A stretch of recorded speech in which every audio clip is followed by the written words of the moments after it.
حي على الفلاح.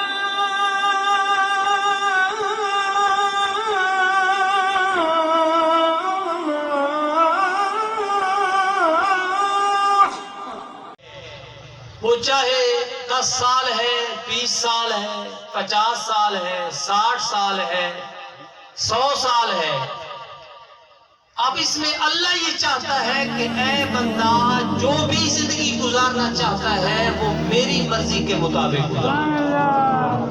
کس کی مرضی کے مطابق؟ میری مرضی کے مطابق. اگر اس کے اندر تو اپنی مرضی کرے گا وہ نفس پرستی ہوگی. وہ کیا ہوگی؟ نفس پرستی ہوگی. اگر اپنی مرضی کرے گا، اگر اپنی مرضی سے نماز پڑھے گا تو وہ کیا ہوگی؟ نفس پرستی ہوگی. اگر اپنی مرضی سے قرآن پڑھے گا تو وہ نفس پرستی ہوگی. وہ اللہ کی مرضی نہیں ہے. اب جس طرح اللہ چاہتا ہے تو اس طرح سے نماز بھی پڑھ، قرآن بھی پڑھ، روزہ بھی رکھ، حج بھی کر، پھر اس عمل کا تیرے وجود میں اثر ہوگا.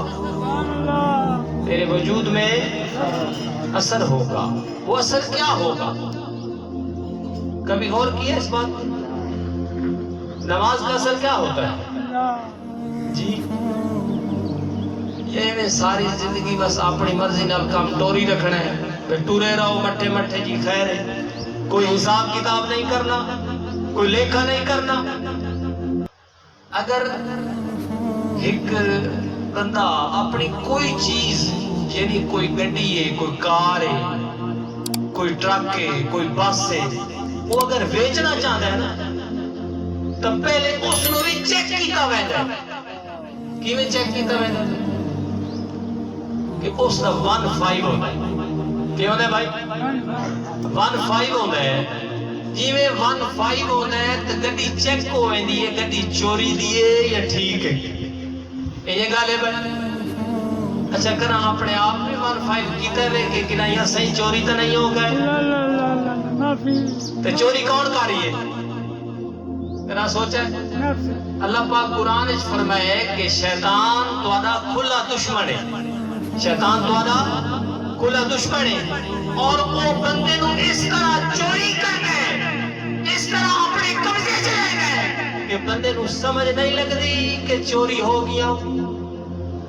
پڑھتا نماز ہی پیا ہوتا ہے، پڑھتا روزے ہی رکھے دا پیا ہوتا ہے، حج بھی کر رہی ہوتا ہے، زکات ہی دینا کھڑا ہے، تسبیح ہی پڑھتا پیے، قرآن ہی پڑھتا پیے، سب کچھ ہے لیکن گڈی چوری.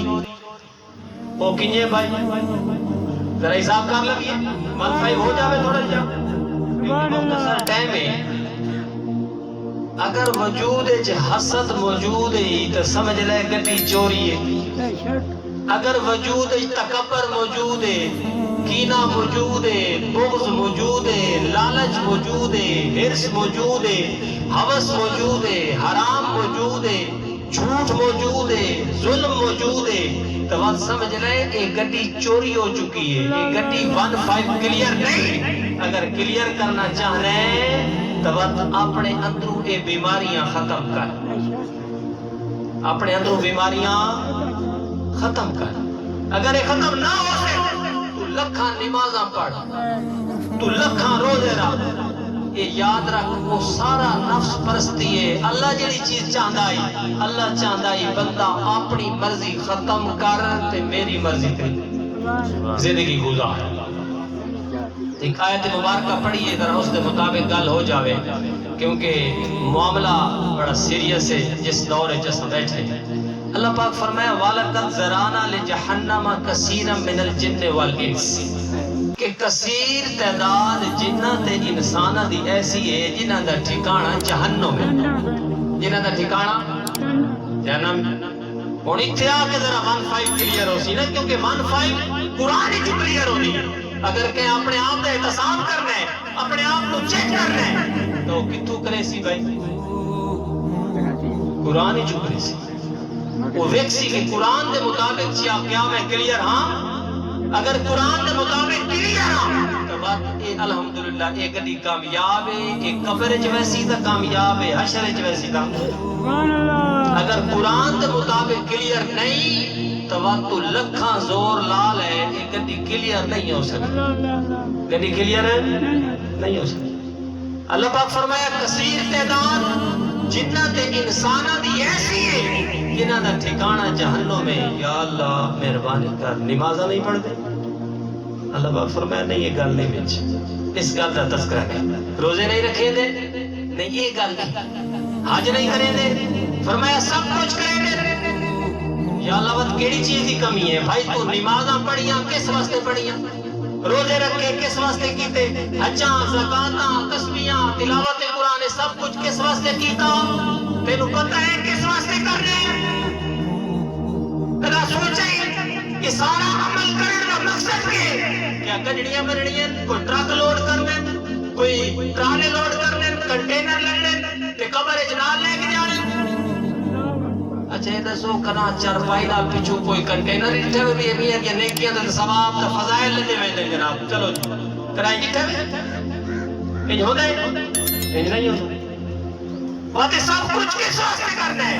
اللہ پاک فرمایا لہم قلوب لا یفقہون بہا، کہ ہم نے انہیں دل عطا کیے ہیں لیکن دلوں کی حقیقت سے بے خبر ہے۔ اللہ فرما رہی ہے تو انہوں دل دیتا ہے، تسا دل دی حقیقت تو بے خبر ہو۔ اگر بے خبر ہو تو فرمایا وقت ٹھکانہ کتھے بھائی؟ بھولے دے نے بھائی جاننا میں کہنے واسطے جے نمازیں پڑھیاں، روزے رکھے، حج کیتا، زکات دیتا، تسبیحیں پڑھیاں، تلاوت قرآن کیتی، سب کچھ کیتا، لیکن دل دی حقیقت تو بے خبر ہے۔ دل دی حقیقت کیا ہے؟ کہنا سوچا بھائی دل وچ کون رہندا ہے؟ اللہ جی اللہ۔ دل وچ کون رہندا ہے؟ اللہ۔ ہن پتہ ہے سانو حقیقت دا کی خیال ہے؟ دل وچ اللہ رہندا ہے، سانو پتہ ہے حقیقت دا۔ بھائی دل وچ اللہ رہندا ہے، اے سونی کھڑا ہے، میں تینوں پتہ لگ گئی ہے میرے دل وچ اللہ رہندا ہے، تے وقت اتنا نیا کیتا کہ شالا ویکھا جاتا۔ بھائی اندر پہ جھاتی پا کے ویکھاں سودا تا کھڑا الحمدللہ، ہر بندے نوں یقین ہے کہ اللہ دل وچ رہندا، لیکن کنا اینی کیتا ہے بھائی کہ اندر وڑ کے ویکھیا ہوئے، اندر ڈٹھا ہوئے کہ واقعی بیٹھا یا نہیں بیٹھا۔ بھائی انسان کی تمام عبادات کی ابتدا ہوئے کہ وہ اپنے دل وچ وڑ کے ویکھے، اپنے یار دا مشاہدہ کر لوے، دل مشاہدہ کر لے سی، دل وچ اللہ دی ذات نو پا لے سی، بات وہ اس دی مرضی دے مطابق چل سی۔ یہ گل ہے بھائی۔ اچھا جس دے دل وچ جینو اللہ دی ذات دا مشاہدہ نصیب ہو وجے، چلو مثال لے لو یار، مینوں اپنے دل وچ اللہ دی ذات دا مشاہدہ نصیب ہو گئی ہے۔ اچھا یہ دسو جے مینوں مشاہدہ ہوئے سی، کیا میں اپنی مرضی کرے سا؟ کیوں جی؟ اپنی مرضی کرے سا بھائی؟ اپنی مرضی نہ کرے سا۔ اور ادا اللہ پاک نے اس گل کو مزید سمجھایا، ٹائم کلوز ہونا ویندا ہے کیونکہ ٹائم دی قدر ہر بندے تے لازم ہے۔ ہن جتھے یہ پتہ لگ گیا کہ دل دی حقیقت تو بے خبر ہے، انہاں دا ٹھکانہ جہنم ہے، اگو اللہ پاک فرمایا کہ آنکھیں ہیں دیکھتے نہیں ہیں۔ ہن گل دل دی ہوندی پئی ہے، یکدم ان آنکھیں دی گل تے نہیں ہو سکتی۔ حضور غوث اعظم شیخ عبد القادر جیلانی محبوب سبحانی قدس العزیز آپ فرمائدن او بھولا اے دل دی آنکھی دی گل ہوندی پئی۔ اللہ پاک فرمایا کان ہیں سنتے نہیں ہیں، کان ہیں سنتے نہیں ہیں۔ آپ فرمائدن اے دل دے کناں دی گل ہو رہی ہے۔ اچھا اے دسو کہ دل دی آنکھ نال ویکھنا کینوں ہے؟ اور آپ کا اس کی شرح دے اندر فرمائدن دل دی آنکھ تو مراد اتنے تیری روح دی آنکھیں، جس نو آپ نے فرمایا عین صغرا عین کبرا، یہ دو اکھیں کہ جلے کے اکھاں کھول ویندیاں تے بندے نو اپنے دل وچوں اللہ دی ذات دا مشاہدہ نصیب ہو۔